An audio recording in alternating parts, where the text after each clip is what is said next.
fishing news is brought to you by Navionics, Okuma, Yozuri, Evinrude, Llama Glass, and the Star Island Yacht Club in Montauk, New York. Hi there, Toby Lipinski for the New England edition of the Fisherman Magazine with this week's web video fishing forecast for New England. Well, first up this week, I want to let you know the December issue of the Fisherman Magazine hit newsstands last week. That means it's on newsstands, it's on your mailbox. Hopefully it's you've already read it by now. It's also available at thefisherman.com for subscribers.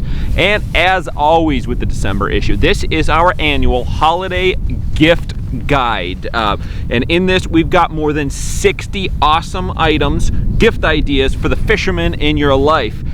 You can either just give it a look through, see what you might want for some new stuff yourself buy yourself this winter. Maybe you want to throw some earmarks on a couple of those pages and leave them strategically placed around the house for your loved ones to find for you. Either way, there's some great ideas in there. And just in case you haven't gotten your hands on a hard copy of the December issue just yet, we posted the whole guide at thefisherman.com. So hey, you can even send a link to your loved ones to show them what you're looking for this year. Plenty of great options in there. We've got freshwater, saltwater, inshore, surf, offshore, a bit of everything, boat, kayak. It's all covered in there, so be sure to check it out this week. And of course, a lot of shops are going to have some big Black Friday sales this week, so it's a perfect opportunity to do a little pre-shopping and then hit up your local vendors to take advantage of anything that they might be offering and keep the money local. But however, the first thing that you're going to see when you open up that gift guide is something kind of special here. It's the 3R sticker. As I noted last week, he started producing this run of stickers. Here we go, to commemorate the 3R campaign.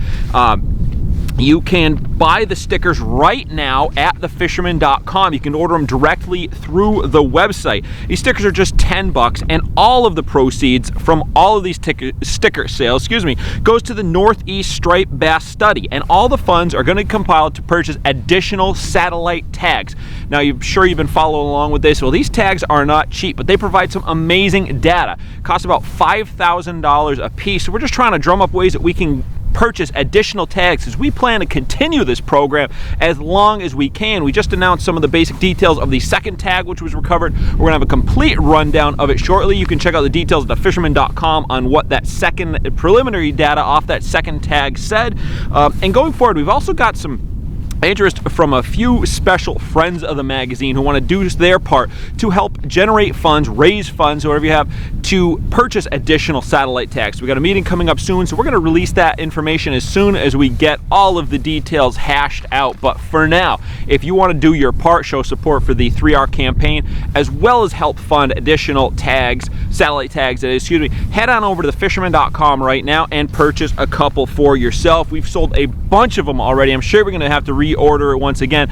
We even had guys ordering multiples to really help out the cost. We appreciate each and every one of you, whether you buy one sticker or 10 stickers or 100, whatever the case may be. We've got plenty, and it all, again, goes to fund additional satellite tags. Okay. Now, moving on to a little bit of fishing. Got a beautiful day out here today on Thanksgiving week. Touch breezy, but nonetheless beautiful conditions. Cannot complain for this time of the year. And there's a lot of options out there. Longtime Fisherman Magazine contributor Dave Pickering, for example, he's been hitting both the freshwater and the saltwater. And I regularly take a look at his fishing blogs. One of them is Rhode Island Striped Bass, and the other one is Rhode Island Carp Fishing. He logs a lot of his catches on there. And he reports, while he might have found a bit of a slowdown along the ocean for striped bass in the last week, probably due to the winds that we've had the last couple of days, carp fishing has been excellent. Now, one of the problems he did note this time of year is you got to run into a lot of pest fish, whether that's going to be dace or fall fish taking any of his reel baits that he uses. So one of the tricks that he relays on his blog is using artificial corn, and he's been producing some really good results. For instance, last trip he landed 7 nice carp in the middle of a windy, rainy day, while probably the rest of us were sitting at home wishing we could fish.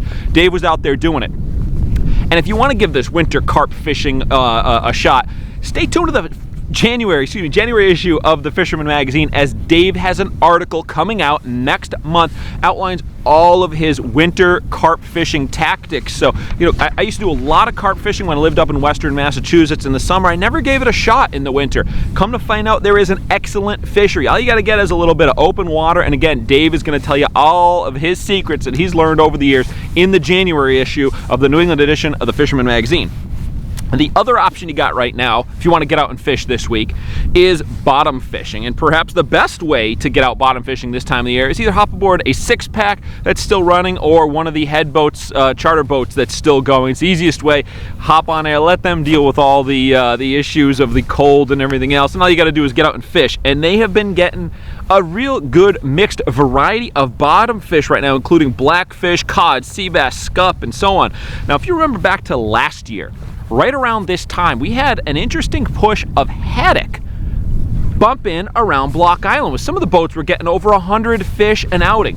Now, so far this year, I've only heard of a couple of haddock peppering in here and there, but nonetheless, it could kick into gear any time now. We also often this time of year have a little shot of weak fish. I know a couple of the boats last year, Thanksgiving week, had 15, 20, 25 weak fish landed, along with haddock and normal bottom fish. You just never know. You can get into this time of the year.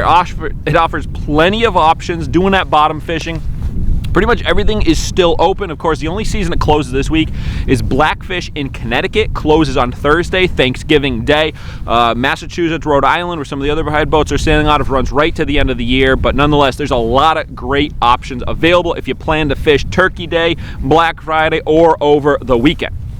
All right, well, there you have it. As always, I'm Toby Lipinski for the New England edition of the Fisherman Magazine, wishing you tight lines if you head out onto the water this weekend. Win the incredible Steigercraft Evinrude Lowrance Grand Prize Boat Package and more in the Fisherman's 2019 Dream Boat Fishing Challenge. Get the details now at thefisherman.com.